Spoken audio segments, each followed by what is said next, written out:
Bienvenidos a FanPolitik. En la presente edición hablaremos de por qué Vladimir Putin nunca será juzgado en La Haya.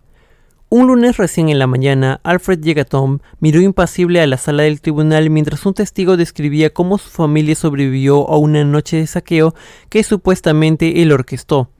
El ex líder de la milicia centroafricana se enfrenta a una hoja de antecedentes penales desalentadora, además de los asesinatos, las torturas, la formación de un ejército de niños y el saqueo de una mezquita en 2013. Destaca un cargo por crímenes de lesa humanidad. Es por eso que Yekatom, que niega todos los cargos, estaba en el banquillo lejos de la casa en La Haya, la ciudad holandesa que alberga la Corte Penal Internacional, con una bufanda para protegerse del frío primaveral.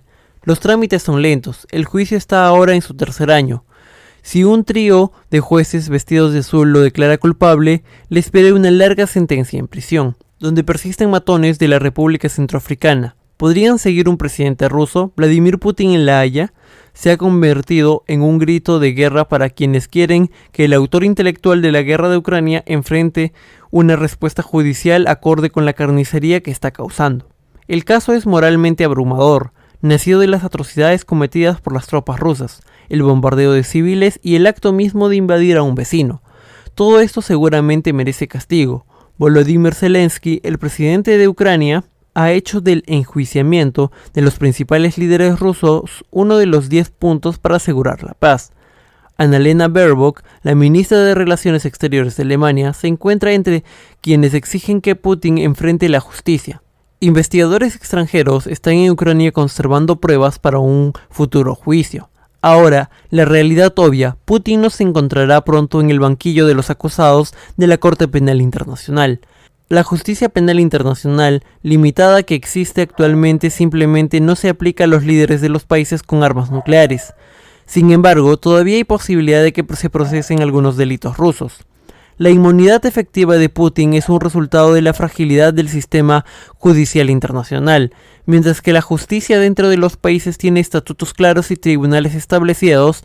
El derecho internacional lo determinan los juristas a medida que se firman los tratados y se establecen las normas. Los países pueden optar por participar o no en su discreción. De todos modos, no existe una fuerza policial global para hacer cumplir la ley. Un primer obstáculo para aquellos quienes les gusta ver a Putin encarcelado es que Rusia no se ha adherido a la Corte Penal Internacional. No importa, dicen algunos expertos legales. La ONU podría establecer un tribunal ad hoc, como lo fue para Ruanda o Yugoslavia en la década de 1990, luego de las matanzas masivas allí. Slobodan Milosevic, el presidente yugoslavo, pasó sus últimos años en la corte y murió en el centro de detención holandés. Eso podría ser justo lo que necesita Putin. El precedente importa en el derecho internacional y no existe ninguno que pueda llevar a Putin en la cárcel. Hay dos amplias categorías de cárcel que los perpetradores rusos de la guerra podrían enfrentar.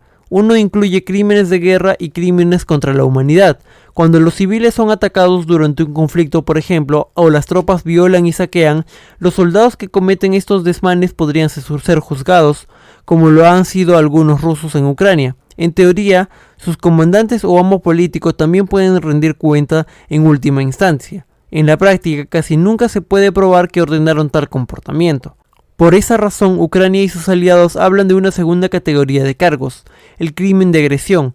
El acto de invadir un país vecino es algo que se puede colocar directamente sobre los hombros de los políticos. Pero enjuiciar tal crimen es un territorio legal casi inexplorado. En los únicos dos casos en los que sucedió, en los juicios de Nuremberg y Tokio, que siguieron a la Segunda Guerra Mundial, los países involucrados invitaron a los procesamientos. Ambos gobiernos estaban dirigidos por Estados Unidos y sus aliados.